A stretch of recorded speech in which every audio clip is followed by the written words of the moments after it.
Todas as mudanças que nós fazemos, sempre deixamos um pedacinho de nós. Seja a mudança de um local para um outro, de uma cidade para outra, do estado ou até mesmo de um país para outro, sempre nós deixamos um pedacinho lá. Meus irmãos e irmãs, a paz do Senhor, tudo bem com vocês? Família, tudo bem? E espero que sim. O nosso devocional de hoje é mais do que apenas um pouco. Hoje é dia 5 de abril de 2025 e aqui é o nosso devocional diário da AD Holiness. O comentarista de hoje diz que quando nós mudamos de um lugar para o outro, de um trabalho para o outro, sempre deixamos um pedaço de nós naquele lugar que nós saímos. Seja no amor, seja na família, seja num relacionamento, seja de amizade, quando a gente muda de uma cidade para um outro, de um estado para o outro, de um país para o outro. Mas ele diz que ele foi morar em um estado, ele foi morar lá no meio da Antártida, onde era muito frio, muito gelo. Então, quando se vai mudar para lá, por causa do clima, sempre tem problema na apendicite. Então, a apendicite de quem vai para lá tem que ser logo restaurada, tem que ser logo construída, tem que trabalhar nela para que quando chega lá não tenha problema na apendicite. Por quê? O hospital mais perto de lá é a 1.000 quilômetros. Então ele diz que quem vai para lá não deixa apenas um pouquinho, mas deixa muito mais do que um pouco. Mas ele traz aqui uma reflexão nossa, que quando nós deixamos o mundo para seguir a Cristo, aí nós não deixamos só um pedacinho de nós, não.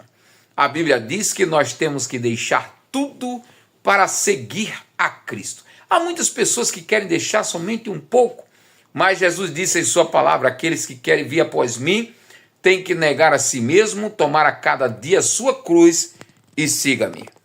E quando nós seguimos a Cristo, nós temos que estar preparados para sofrer, às vezes, represália da própria família, sofrer, às vezes, dificuldade social. As pessoas, elas nos desprezam e menosprezam. Inclusive, o próprio Jesus disse que as pessoas do mundo não nos amam. Eu vou dizer uma coisa para você, às vezes nós somos tolerados.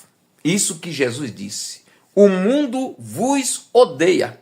E por que o mundo vos odeia? Porque antes de odiar a você, odeiam também a nós. Quantas pessoas olham para nós e diz que nós somos taxados ou queremos taxá-lo como pessoas erradas, só nós queremos estar certo. Irmãos, isso é um erro puro, é um erro ignorante da pessoa que não conhece a Cristo, que não conhece o Evangelho. As pessoas pensam que a gente quer consertar a vida deles. As pessoas pensam que a gente quer endireitar a vida deles. Não, nós queremos sim que eles entendam e reconheçam o grande amor de Deus pelas nossas vidas, sendo nós pecadores. O apóstolo Paulo disse que Deus prova o seu amor para conosco, em que Cristo morreu por nós, sendo nós ainda pecadores. Então é isso que nós queremos mostrar para as pessoas, mas ao invés disso, Satanás ele cega o entendimento e as pessoas não entendem o que nós queremos transmitir para elas.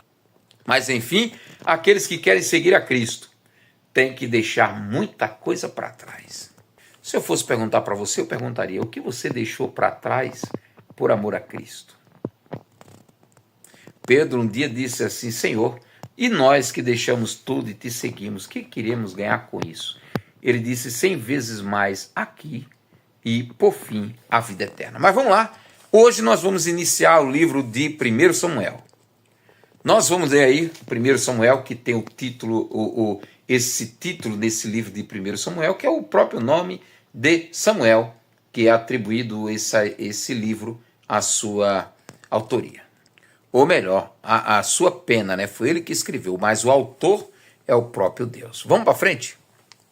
Começa o texto bíblico mostrando que um homem chamado Eucana, da família dos Efraimitas, né? Da tribo de Efraim, ele casa-se e ele tem 2 mulheres. A mulher dele se chamava Ana e a outra se chamava Penina. A outra, a Bíblia sempre vai tratar a outra como a outra, mas a mulher mesmo é a Ana.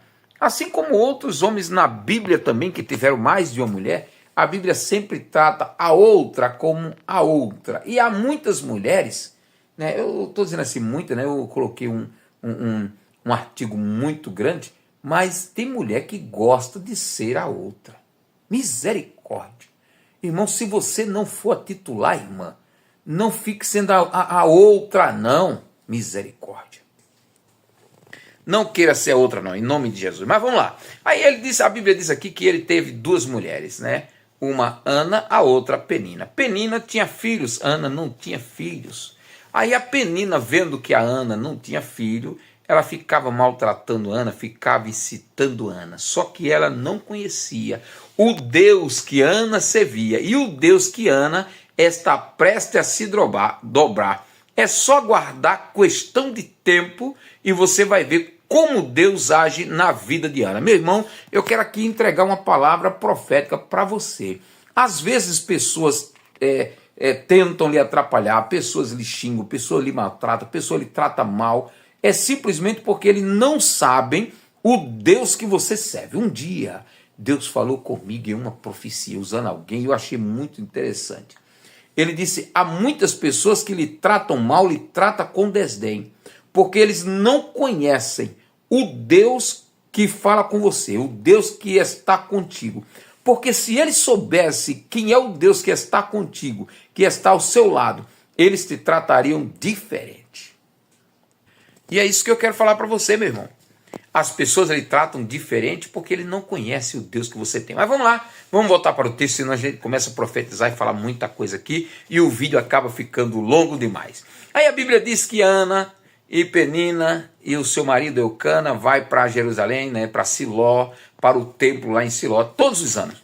E todos os anos, na hora do jantar, na hora do almoço, Eucana trazia 2 porções para Ana, para Penina trazia uma e para os seus filhos, uma para cada um. Mas para Ana ele sempre dava dobrado. Mas a Ana, sendo instigada por Penina, ela não comia, ficava triste, ficava amargurada. E o marido dizia, mas não é melhor eu do que 10 filhos? Mas ele não entendia o coração daquela mulher. A Bíblia diz que um dia, à tarde, ela foi no templo e lá ela dobrou o joelho e começou a orar. Não sei se dobrar do joelho ou não, mas ela começou a orar e falar com Deus. Só que ela só falava com os lábios. Ela falava com o coração e os lábios só se moviam. Eli, que estava próximo, olhando ela orando, disse, essa mulher está embriagada. Aí disse, ô mulher, até quando você vai ficar nesse vinho, nessa bebida aí? Ela disse, olha, não me tenha como uma filha de Belial, não me tenha como uma mulher vadia, eu não estou no vinho, não. Eu estou aqui aflita, falando com Deus. Quando ela levantou-se, ele disse, então, se você estava orando, falando com Deus, que Deus conceda o que pede o teu coração. Um ano depois, estava Ana lá dizendo, Eli, ô profeta, ô pastor Eli, está aqui, sacerdote, lembra de mim?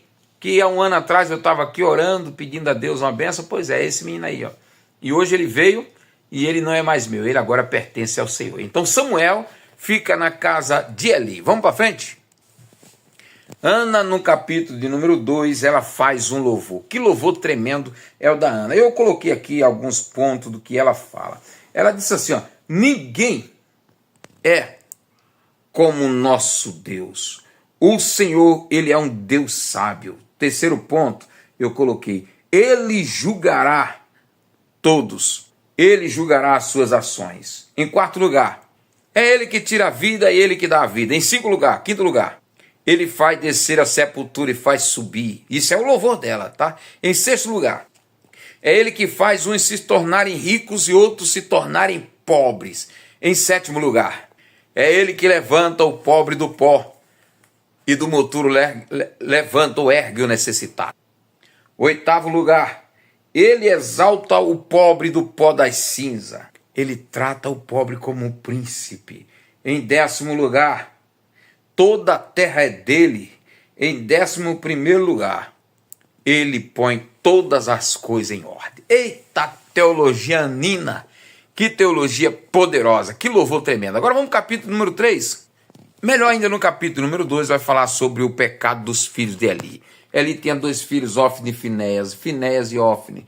Eles ficavam ali no templo, quando viam alguém oferecer um sacrifício, eles pegavam aquela carne e comiam, faziam uma churrascada para ele. Deus ficou irado contra eles, mandou o profeta profetizar para Eli, que era sacerdote, dizendo, Eli, Até quando você vai deixar os seus filhos agir assim? A Bíblia diz que entrava no ouvido e saía no outro dali, ali não agia para nada. Aí no capítulo número 3, Deus chama Samuel. Samuel era criança à noite, e a Bíblia diz que Samuel corre lá pensando que era Eli que estava falando.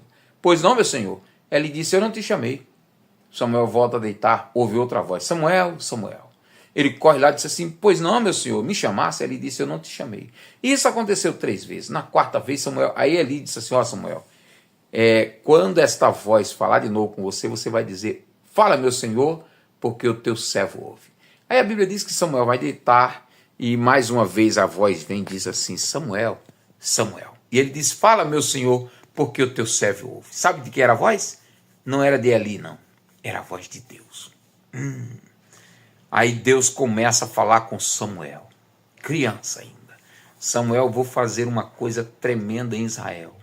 Eu vou matar os 2 filhos de Eli. Eu vou julgar a causa do Eli. Porque os filhos deles pecaram contra mim. Eles me desonraram perante todo o povo de Israel. E Eli, lixando para o que os filhos faziam. Eli não teve nenhum momento que Eli repreendeu os filhos. Então eu vou julgar os filhos de Eli. Samuel, pode ficar tranquilo, eu vou julgar. Samuel fica acordado aquela noite, de manhã, Eli pergunta, Samuel, aquilo foi o Senhor, o que ele te disse?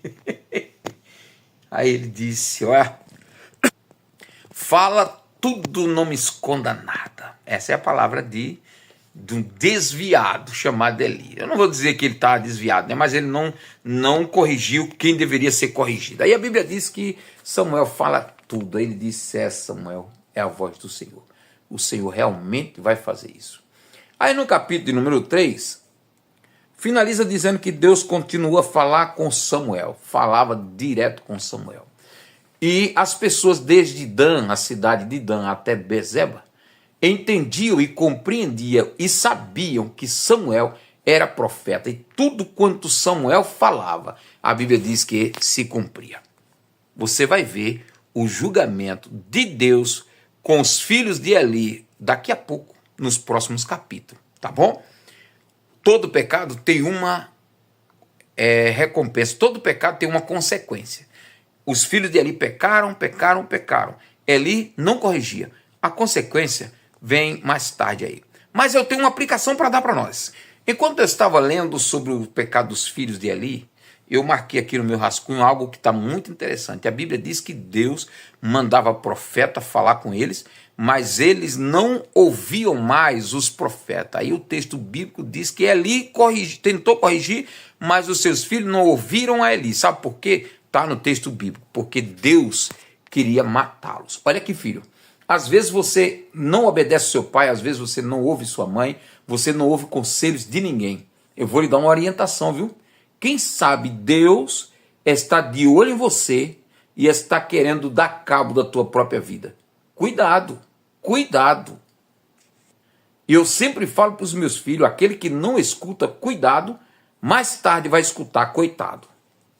Lucas capítulo número 8, versículo de número 26 ao 56. A Bíblia diz que Jesus vai a uma cidade chamada Gadara. Lá em Gadara, do outro lado do rio, há um homem endemoniado que morava no meio dos sepulcros, morava no cemitério, não vestia mais roupa, cortava-se com os cacos de telha, os cacos de tijolos naquela época, né? E era terrível. Prendiam ele com correntes nas mãos, corrente nos pés, mas os demônios que estavam dentro deles eram um demônio violento que quebrava tudo aquilo, estraçalhava tudo, e a vida do rapaz também já estava estraçalhada, podre, totalmente destruída. Quando Jesus chega, os demônios que estavam na vida daquele rapaz manifestam-se, tomam as cordas vocais dele e disseram, Jesus, o que quer conosco?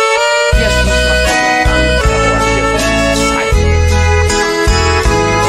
Os demônios disseram, mas não nos mande para o abismo.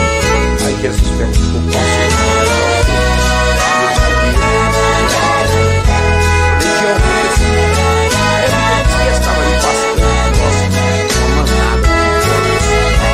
meu velho pai, que sofreu, fez tanto esforço, derramou suor do rosto para poder me criar. hoje já está velho, está de cabeça branquinha.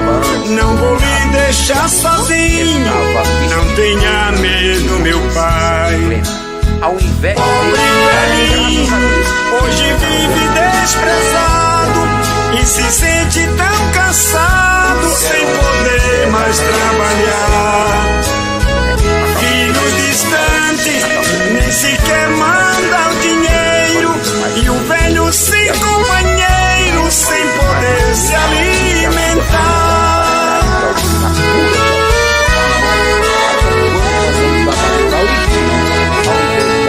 Filho adoece, o pai não quer ver gemendo, mesmo de noite ou chovendo, procura um jeito pra dar. Quando melhora, se esquece, vão embora. Muitos deles nem se lembram que fez o papai chorar.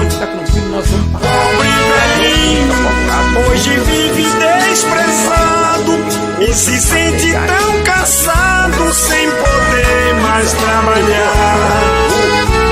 Filho distante, nem sequer manda dinheiro, e o velho sem companheiro, sem poder se alimentar.